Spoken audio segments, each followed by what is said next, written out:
So a neighbor gave me about 4,500 pounds or so of cherry that a tree service cut down in her yard. So I figured I'm going to get pretty good at making bowls. Okay, let's take a look at this slab that I just cut with the chainsaw. This is, let's see here, about 14 inches by 19, and it is 4.5 inches thick. So that'll make a pretty decent bowl.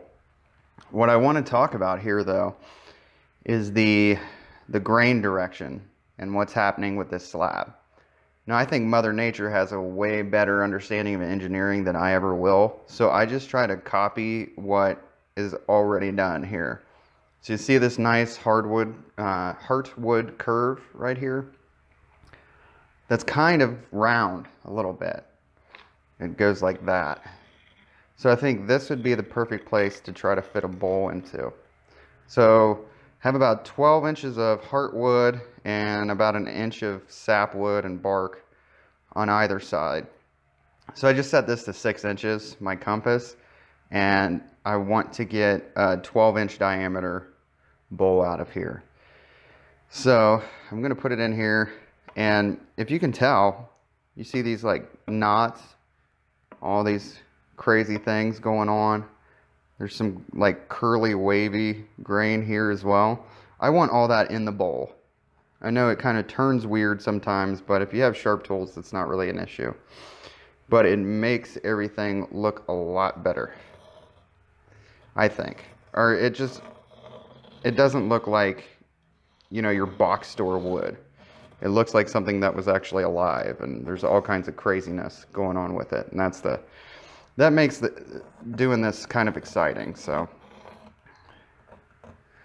okay, so that looks like a pretty decent bowl right there. The waste is kind of minimal, and we're kind of away from where this end grain has been cracking. So when I go to seal it, it should look pretty good. Next thing I do is take it to the bandsaw and rough cut out the shape. I don't have a circle cutting jig yet because I just got this bandsaw. And the next thing that I want to do once I get it roughed out here is pre-drill some holes for the faceplate and then get some screws in there. Pre-drilling it just makes it easier to pull the screws out once you take it off the lathe. And first thing I do once it's on the lathe is I true up what's going to be the bottom of the bowl just to make it more balanced so I can start turning the speed up and shaping the bowl the way that I want it. Same goes for the outside of the bowl. I just work my way gradually from a point on the outside and move into the bottom of the bowl again, since all that material is getting removed to ultimately shape the bowl. And I just do this gradually and smoothly.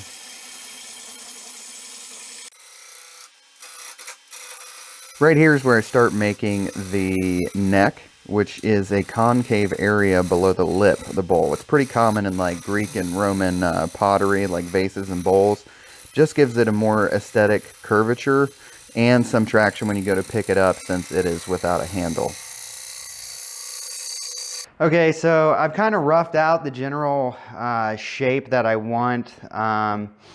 I've been looking at a lot of like Greek and Roman pottery because I assume that they have a better grasp on, aesthetically pleasing pottery shapes than I do. I'm a dude in my garage, and I've been doing this for like 3 years. And there are thousands of years throughout human history of examples of like good pottery. So I just figured I'd mooch off of them instead of doing everything myself here. So generally, I just want like a real shallow angle, convex kind of shape with a flat footer here. I'm going to do a mortise in here in a minute. And then up here, I just wanted like a ring angle big enough for like if you were to, pick the bowl up. It's just, it looks pleasing to the eye, I think, a gradual curve. And it's somewhat functional. It just helps you pick the bowl up because these big wood bowls are kind of heavy to begin with. And it doesn't have to be perfect right now. This is still green wood.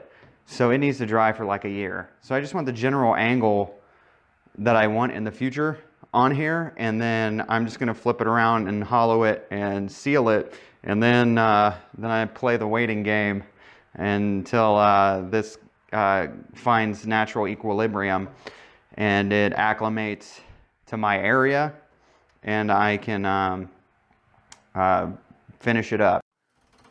Here I'm using the finisher to flatten out the bottom of the bowl and to start making a divot where I want the mortise to be. The chuck will fit inside of this and hold the bowl in reverse on the lathe so I can start hollowing it out. I use a detailer right here that will mark off the exact measurements for the mortise for the chuck to fit into. And I'll use this big finisher again just to quickly remove material, because this has a 5/8 diameter carbide bit on the end of it, so it takes off quite a lot very quickly. And I use a small rougher just to flatten out the mortise so the drill chuck fits in there evenly and snugly. And I have to reset the tool rest here because this rougher is much smaller in thickness than the finisher that I was using. So I wanted it on line with the middle of the bowl here to just mark out everything and get it completely flush and plain for the chuck to fit into. When I put the chuck on, I always do it like this, and I push the tail rest up into it and spin it so I know that it will be very true, or at least as true as I can get it once I flip it around.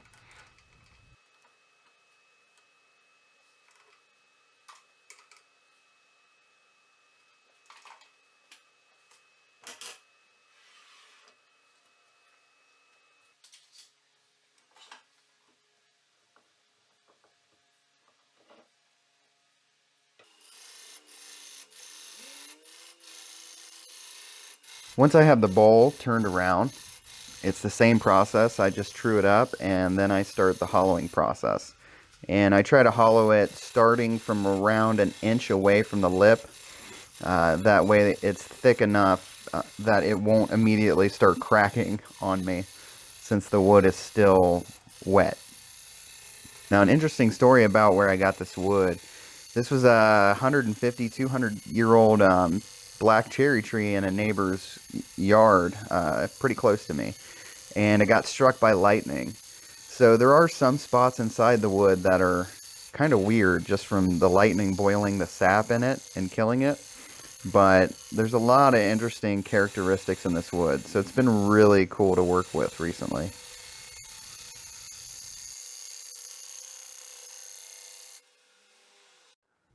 I just keep removing little by little, leaving that center portion there and the tailstock for stability on the bowl so I can continue making cuts and the bowl is firmly supported in between both centers for stabilization.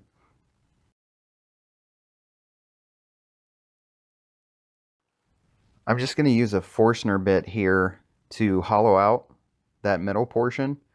It's kind of cheating, I know, but I mark it to kind of be a depth gauge so I don't go too far while I'm freehanding with a chisel.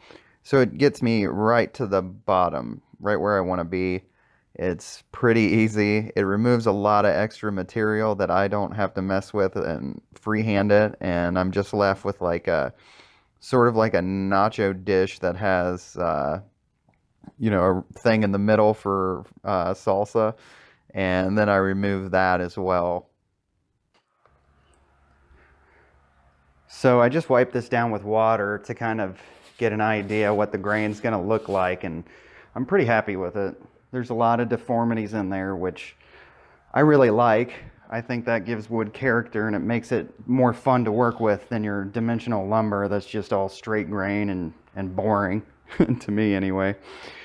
So the next problem that I have to anticipate here is that this wood being green, meaning that it's 32% moisture from when I checked earlier, it's going to want to warp, and which is fine, but what I'm really worried about is cracking with it drying out too fast. So I seal the wood with green wood insealer. I just got this from Woodworks in Columbus, Ohio, because they have it's a Rockler product, and they have a little Rockler store inside their store. And those guys are awesome. If you are anywhere near Central Ohio, I highly recommend checking out Woodworks. I'm not affiliated with them in any way whatsoever, but I had a really great experience the last time that I went there. So I highly recommend just checking that shop out. So I'm going to apply this end sealer with a brush, and I'm going to do 2 or 3 coats over the course of like maybe an hour, but I'll do the first coat here on camera so you can see how I go about it. And I'm just going to leave it on the chuck so I can just hold the brush and spin it.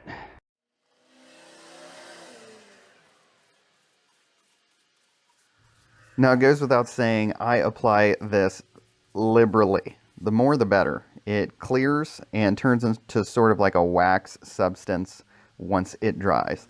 And this just helps the bowl from cracking. That way it doesn't dry out too quickly and get dry and just crack all over the place, which no big deal if it does. You can always improvise, and there's tons of videos on here about how to work with a cracked bowl or cool things you can do, fill it with epoxy or whatever. But this happens to be one of my favorite parts of making a bowl. I always feel like Bob Ross here. We're just going to put a happy little tree right there. There we go. Well, if you've liked the video, please consider subscribing. That helps me out considerably. If you have any questions, please leave a comment. I will answer it. And if you enjoyed what you saw, don't forget to hit that like button down below. Again, thanks for hanging out in my shop. I appreciate you, and we'll see you next time.